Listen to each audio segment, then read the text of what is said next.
Hey everyone, and welcome back to the Courage Conversation Show. I'm your host, Ashley Easter. I'm the founder and executive director of Courage 365, and boy, do we have a good show for you tonight.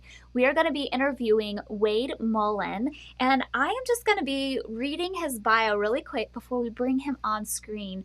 This is going to be such a powerful conversation. We're going to be talking about abusive institutions, what to watch out for, tactics that they use. A lot of times on the show, we discuss abusive individuals and healing from abuse. So this is a little bit different from conversations we've had in the past. We're going to be focusing on abusive institutions today. And I think this is going to be very relevant. A lot of us have experienced these types of things, so you're definitely going to want to tune in. And while you're watching this, go ahead and just hit share if you're watching this while we're live streaming it and having it on Facebook.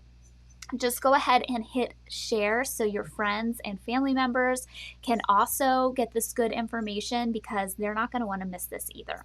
Okay, so let me read Wade's bio. Wade Mullen is the author of Something's Not Right, Decoding the Hidden Tactics of Abuse and Freeing Yourself from Its Power. He is an assistant professor and advocate working to help bring clarity and understanding to abusive environments. His work is informed both by his personal experiences and in abusive situations, in his studies of abusive situations of institutional situations and leaders. Sorry, I got a little tongue-tied there. You know my dyslexia. That's why you all love me. His doctoral research focused on the impression management strategies religious leaders and organizations use in the wake of an event that threatens their image. So like I said, Wade is a very powerful advocate in this movement, really bringing light to these issues, and I am so excited to welcome him onto the show. Hey Wade, how are you doing? Hi, Ashley. I'm doing well. It's an honor to be on the show with you. Well, we are super excited. We've been looking forward to this for a couple weeks now, and I just cannot wait to dig in. Um, and I think the first question that I really want to talk about is your new book. So, your book is called Something's Not Right, Decoding Hidden Tactics of Abuse and Freeing Yourself from Its Power. And I think that is such a fantastic book title. Not only is it eye-catching from like a marketing standpoint, but also I think it really does sum up how a lot of survivors feel when they have been abused by institutions. They get this feeling of like, something's not right. I can't necessarily put my finger on it. I don't have the language to describe it, but something is off here. And I love how you just draw people in with even that title. So I guess my question here around that is, it seems to be a common thing that when institutions are abusing, that people have that feeling of something's not right. And it's like this confusion. And I'm wondering, is that confusion a normal thing under those circumstances? And is it possibly even a tactic that these institutions are using to gain more power and control? Yeah, I mean, it's absolutely normal to reach a point where you feel as if you don't know what's true, but you know enough to know that this is not normal. Mm, This isn't right. This isn't okay. This isn't safe.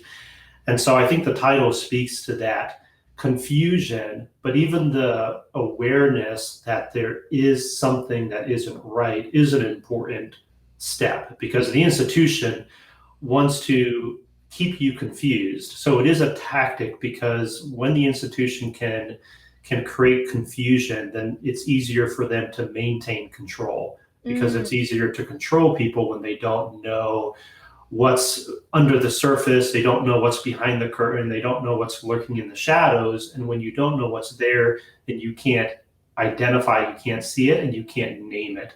And when you can name something, when you can say, this specifically isn't right, I see it, and I'm going to name mhm, it, and I'm going to call it what it is, then you have some measure of power over that. And so the institution wants to disempower people. The abusive institution wants to disempower people, and keeping them confused is an important tactic. And I think also I'll mention that keeping people unaware of their confusion is also Mm. important. And so that's why I say it's a significant step when someone can get to the point where they're able to say something's not right, because the institution doesn't want you to reach that point. They want you to say, no, this is normal. They want you to be genuinely converted to the way that they do things. So Mm-hmm. reaching that point where you say, no, I don't know exactly what it is. I don't have the words to describe it necessarily yet, but I know enough to be able to say something's not right. That makes sense. Would you be able to give any kind of like example, whether it's a story from your, experience working with people, from yourself, just to kind of like give a bit more gravity to the situation? So we're kind of talking about this a little bit in like a heady sense that this is Yeah. happening, but could you maybe give a description of how that could actually look? I think one of the ways in which I see this happening is when people are treated like they're $1 million as long as they remain, converted, as long as they Mm, remain loyal. And so you hear that, you hear, how maybe charming the person in charge is. And perhaps they say things about you that make you feel special, but there's an awkwardness to it. There's something about it that isn't necessarily true. They say things about you that you're not sure is sincere because they don't really know you. And so you're getting this sense that you're being charmed, you're being made to feel as if you're special in the eyes of the institution. But sometimes, what will happen is the institution will treat you in a different way behind closed doors, or when they want something from you, or they won't, give you a promotion that you deserve. They won't listen to you when you express dissent or when you raise a concern. And so all of a sudden you begin to realize that maybe all of these good things, quote unquote good things, are really a ruse just in order to control me. Because when I actually begin to exercise my own agency, when I begin to draw boundaries, let's say, then mm-hmm. all of a sudden I'm met with a different kind of communication. Instead of being charmed, now I'm being threatened, or I'm being intimidated, or I'm being told to stay in my lane. And so you see this dichotomy, this switching between charm and fear. And I think Yeah. that's one of the key indicators that I've noticed in abusive institutions, where you have people who might be in a position of power, who are really good at keeping people under control by charming them. But Right. then also when they need to, they can turn that switch and they can begin to intimidate and use fear and all kinds of methods of coercion to send this message that if you don't comply, if you don't stay in line, then we have the ability to do you harm, and we won't hesitate to do that if we need to. And so this creates this disorientation, this disillusionment. Like, okay, where am I?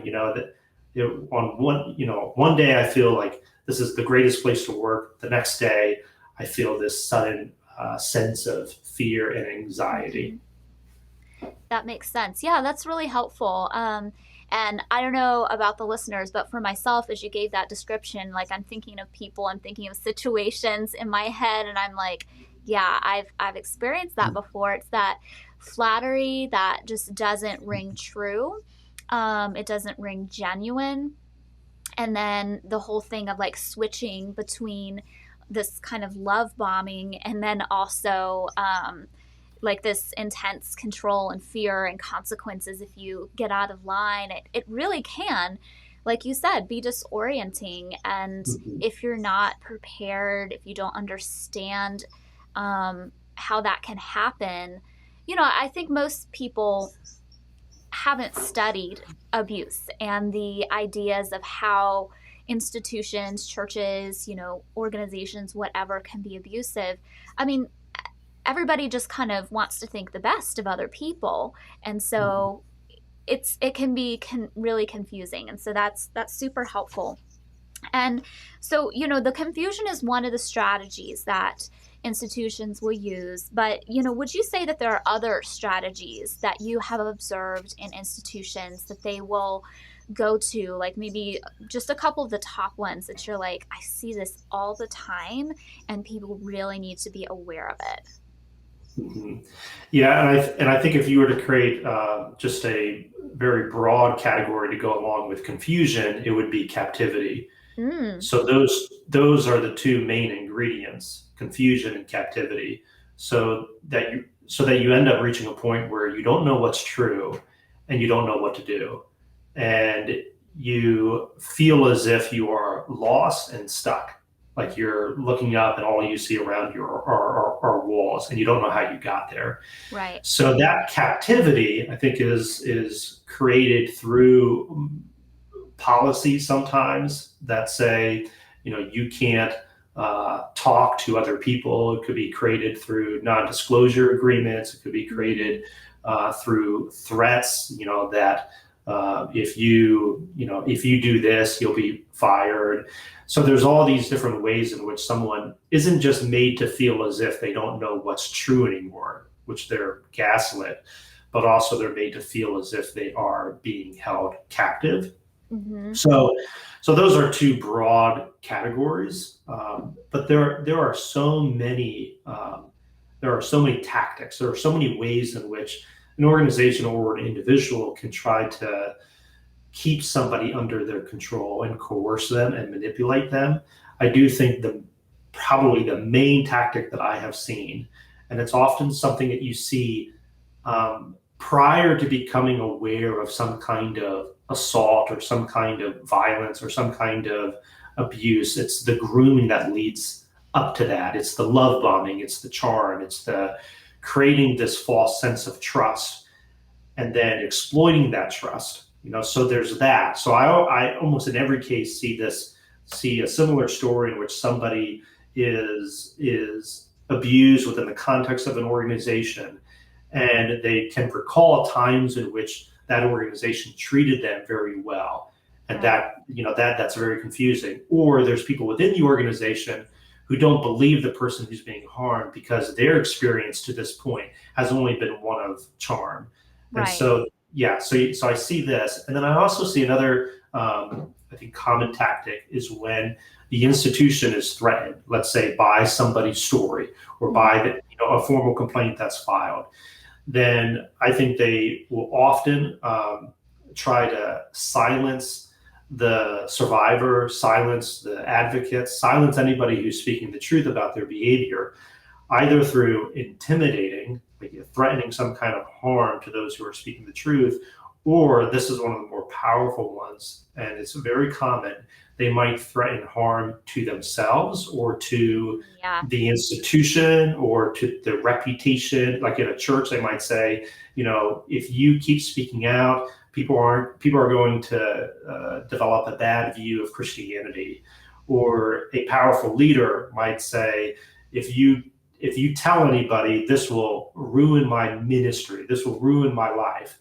So that's a silencing tactic that in the impression management literature is called supplication, and in the book I call it pleas, pleas. And so yeah, you kind of imagine a lamb that's trapped or caught in a thicket and starts pleading, starts calling out for help. hmm And what I'm suggesting is that oftentimes the abusive person who perhaps behind closed doors towards certain people acts like a lion and attacks and devours, when they feel like they can manipulate people into giving them the help that they need or the compassion that they need, then all of a sudden they take the form of a lamb and they're calling for help. They're playing the victim and they're projecting, this sense of this person who's raising concerns, who's bringing truth to light, is really bitter, is really trying to tear this place down, is really trying to tear me down.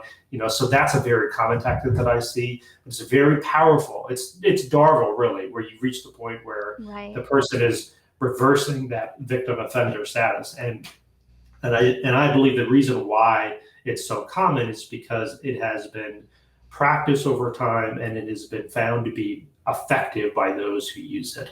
And I've experienced that too, as somebody who has been harmed and tried to raise concerns multiple times. When a person gets to that point where they are now claiming to be the victim of the truth that you're telling, it is very powerful because they will proclaim that victim status as that it's a victim stancing. They're not really a victim.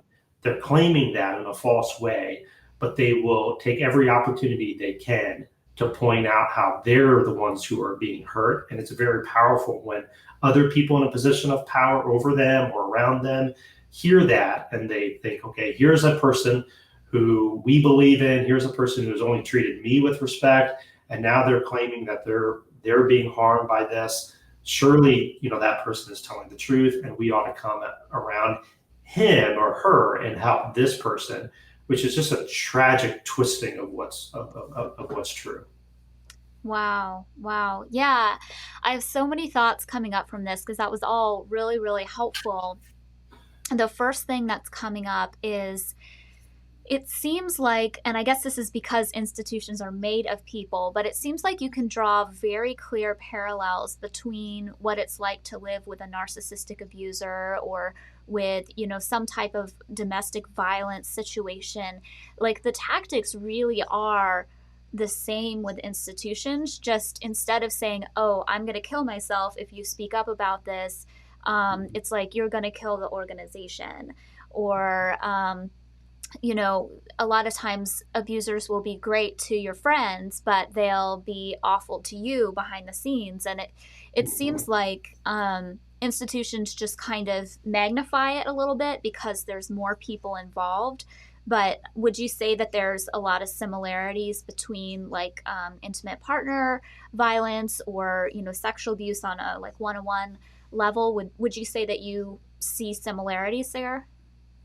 Yes, I do. Yeah, and I believe that the abusive person over time develops this learned script, this Mm, flexible script that they can carry into any situation, whether it's a home situation or a organizational situation. So they learn how to control people, and they learn over time what works and what doesn't work. And so I think that's one reason why you see parallels between institutions that are run by abusive individuals who might also be abusive in other contexts, like in their home. mhm, And you see these parallels, I think, because the domain, the context is being run by a person who has power and wants to maintain that power over other people and is learning how to and has learned how to use these various tactics of impression management and control and deception in order to get what they want. And so I do think you see a lot of parallels between these different contexts, and mhm, where you find distinction is when there are situational factors that are unique to a certain setting. So mm, often in an institution, you have you have other people in positions of power, like a board or colleagues, and so there's a community, and sometimes there's a team that is formed, and so there's a whole team that can be treating people in an abusive way. So, but yeah, you're right. There are a lot of parallels. okay, yeah, that's helpful to know. And I mean, it makes sense because organizations aren't just, these entities to themselves. They're created by people. That's, really what's running them. But to know that what we might see on sort of a micro level in, one-on-one or small, relational situations is, really amplified by having a whole board or a whole team of colleagues, mimicking these same behaviors. Um, yeah, that's really helpful. I know I had another question or observation, um, more, I guess, about when when institutions are behaving this way and people are kind of experiencing the nasty side of it, and then other people are experiencing only like the positive love bombing kind of side of it. What I've noticed in some of my experiences is that sometimes there's levels of um, how well you know the institution based on how bought in you are to the system. And I've kind of seen like in church environments where there might be a lot of repercussions if somebody who was like super involved in the church and really close to the pastors and was on the worship team or whatever, if they leave and speak out. But if somebody's sort of just on the outskirts who just attended like once every month and, they were known by the church, when they leave, they may not have the same massive repercussions and vitriol thrown at them. And so when they leave, even if they didn't enjoy the environment or they left for other reasons, they're like, well, I was free to leave without consequences. And they can compare that then to people who were closer to the inner circle of the organization. Do you feel like there's different degrees of like how close you are to the leadership to determining like how bad it is when you speak out, or does relationship have to do with the consequences, do you think? I think so. I mean, that's a fascinating question, and I would say that the institution, if they are abusive and they're covering up abuses, they're going to see anybody who might reveal that cover up or cause disruption by sharing their story as a threat to them. Right. But they're going to assess how threatening a person might be, and I think the threat is amplified to the degree that that person has more intimate knowledge about the institution, or has more experience, or has more ties to people within that community. So they have a greater voice, let's say. Right. And so the institution, I think, might respond in a more severe way to somebody who's been there for a long time, or somebody who perhaps has a position of power. So let's say it's a church and it's a pastor who's been on staff for 20 years who starts to speak out. The board might, or the church even community might react with greater intensity and use more threats and intimidation toward that person, because they perceive that person as being, a greater threat than somebody who perhaps has only been attending the church sporadically for a year, has experienced and seen that abuse and chooses to leave, and perhaps chooses to say something about it, chooses to write something to the board, chooses to report. They're probably not going to see that person as threatening to them, because they can dismiss that person as someone who they believe perhaps isn't going to be believed or listened to, which is tragic. But the the abusive institution is seeing everybody as an object. They're seeing everybody in terms of how compliant they can be or how threatening they're going to be, and then they're responding accordingly. Yeah. So I think there's a lot to that. Okay, that makes sense. Because it does seem like the closer you are to the leadership, the more in the know you were, the more you're going to see. And then if you speak out, then it does seem like people might tend to believe you a little bit more because you really had some behind the scenes knowledge, versus somebody who may really have seen stuff, but couldn't claim that they had been on the leadership team or close to the leadership. And so somebody could more easily just like dismiss them. Yeah, that makes sense. So they're like actively thinking about threat assessments. It seems like very strategically, from kind of what you're saying. Yeah. That makes sense. So what would you say about the language of abuse? I know you've used that kind of in your book, and as I was perusing your website, you had this phrase called the language of abuse. And I'd love for you to talk about what that means, and then also like how people can become aware of the language of abuse. I came across this quote written by and I think it's I should know this. It's been like a couple of years since I wrote the book, and I haven't read it in a while, but I believe this quote is in the very front of the book. Joseph Brodsky, a Soviet exile, poet, essayist, he said something along the lines of, "You think evil is going to enter into your homes wearing big black boots. It doesn't come like that. Look at the language. It begins in the language." And I think there's a lot of truth to that. And so words Well, it doesn't even have to be words. We communicate non-verbally as well. And so somebody can, just by their posture, just by their nonverbal communication, convey a sense of power or danger or I can do you harm, that kind of thing. Mm-hmm. So communication, though, it's words, nonverbal communication, they are carriers of meaning. And so what the abusive person is doing, what evil is doing, is trying to control people by shaping their sense of meaning, their sense of what's true. And they're filling their life with messages that are intended to coerce them, let's say, into a false sense of trust, coerce them into giving the abusive person what that abusive person wants, coerce them into remaining silent.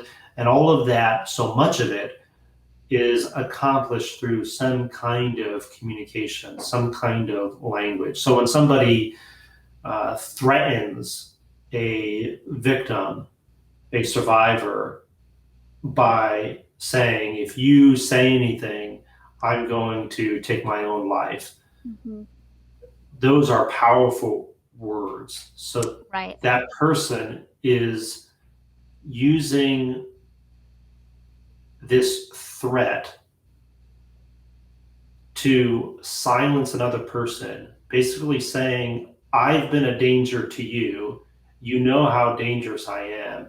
If you say anything, I'm going to become a danger to myself, and that's going to be on you. So this really, that's what is communicating. There's this meaning that's being conveyed that's intended to confuse and captivate and control. And I think that if we can begin to see abuse as beginning in the language, and we can begin to see where that's showing up in words, in phrases, especially during that grooming stage, where you begin to pinpoint, where someone is sincere and where they're not, and I think that can help create a greater sense of clarity and perhaps a measure of safety that you didn't have before, because you're able to see this in the language itself. Right. That makes sense.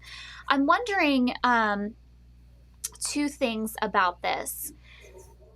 I'm wondering if in some cases abusers or abusive institutions just begin to kind of naturally learn that language by trial and error. But I'm also wondering, there are different courses, like things like NLP, Neurolinguistic programming, where I feel like it's a neutral tool that can be very powerful to empower people when they're consenting to it.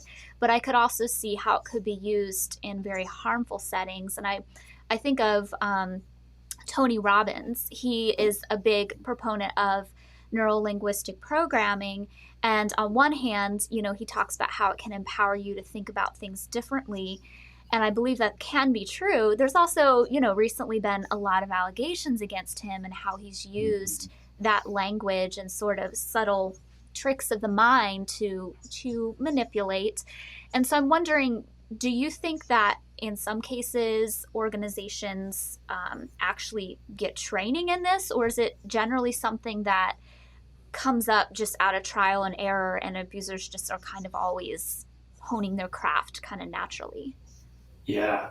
I think you're onto something. I have often, especially since my own experiences in doing the research, have often seen the ways in which our common understanding of how organizations lead change, or how leaders win over people, all of that kind of stuff that's been taught as just being an effective leader or being able to win with people, I think does have a dark side to it, because, and maybe those who are teaching it and those who are learning don't see that.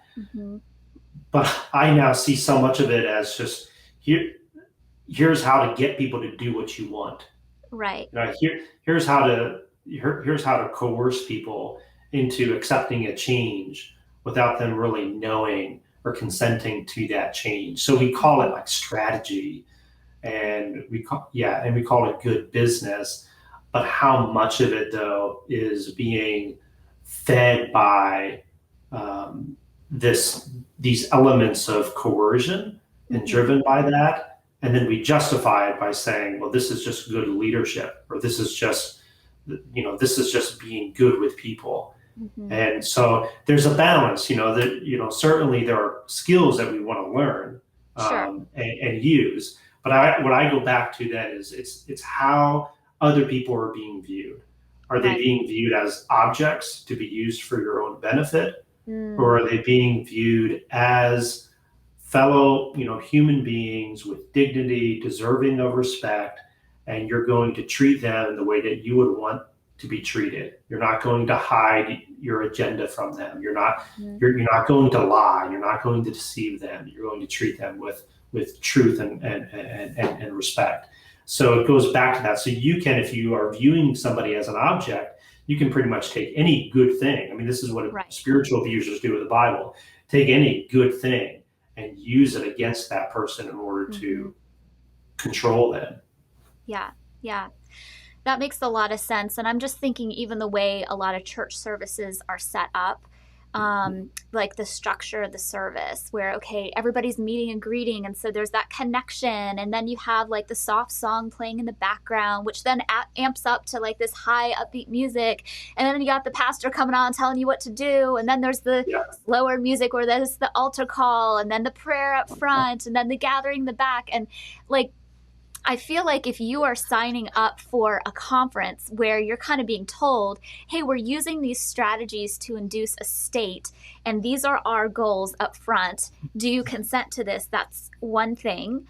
But then in a church service or in other institutions where they don't tell you that, hey, all of this is, language and programming, and now we're going to tell you God made you feel this way, so you have to obey us. Like, that feels like something completely different than, hey, here's some strategies about how to win people and make friends, and we're open about these are strategies and everybody's on board with that. Yeah. And it's a great example. And I've been behind the scenes of these church productions and Christian conferences, and in the green rooms and behind the stage, and everyone's preparing you to go out on the stage. And I've often wondered if the audience knew all that was being said behind the stage. Yes. Would they remain, or would they get up and leave? Right. Right. So there is so much of that where people, churches and programmers learn. This is what's going to work. This is what will sell. This is what. Yeah. And there is a dark side to it. Yeah. That makes sense. So, people who are tuning in and listening, they're going to be, becoming more heightenedly aware of the things that we just talked about language, about, the love bombing, the two sides of how an institution can show you one part of themselves and then have another hidden side of themselves, all of those things. And so I think the natural question our audience is going to have is, okay, so I become aware a little bit of these, but are there like a couple of strategies to keep myself safe? Because nobody goes into an institution being like, you know what? I think I'd like to get abused today. Like that's nobody's thought. So, what would you say to somebody who is just becoming aware of this, and maybe your top 2 or 3 tips for becoming aware and keeping yourself safer? Yeah, I think one of the critical pieces is to have and maintain a support, community, structures of support, because so often the abusive institution or the abusive individual wants to dismantle those supports. So that could be a therapist, it could be a close friend, somebody who you can go to, and perhaps that person is the first person that you're able to say something's not right, because it wouldn't be safe to say that in your current context, because somebody might say, what do you mean? And you might not want to go down that road yet. But having somebody who is safe, perhaps outside the institution too, somebody who can look at it objectively as well, give you a perspective that maybe you don't have or somebody within the institution doesn't have. So having that person, or people that support, I think is a critical safety measure. And then also, I think as you begin to pick up clues, there is a need to be aware that we're constantly interpreting our environments. We're constantly interpreting these messages. And what I encourage people to do is to see if they become aware of red flags or what they believe to be red flags, to begin to take notice and see if there's a pattern emerging over time. Yeah. And one of the ways that you can do that is by keeping your own journal or keeping your own inventory of what you're noticing, what those red flags are, because it's easy over time to forget about something or to explain it away, or we want there's a whole research on betrayal blindness. Jennifer Freud, I don't know how to pronounce her last name, Freud. Never met her or heard her speak, but I've read her stuff. But she talks about this tendency that we can have to fool ourselves that we aren't being fooled, to remain blind to the betrayal in our midst. And I think that can be easier when those small betrayals happen over time and there's time in between them, and we kind of lose track of that. So I think it's helpful to if you reach a point where you realize, okay, this may not be a safe place for me, begin to track that, keep an inventory of that.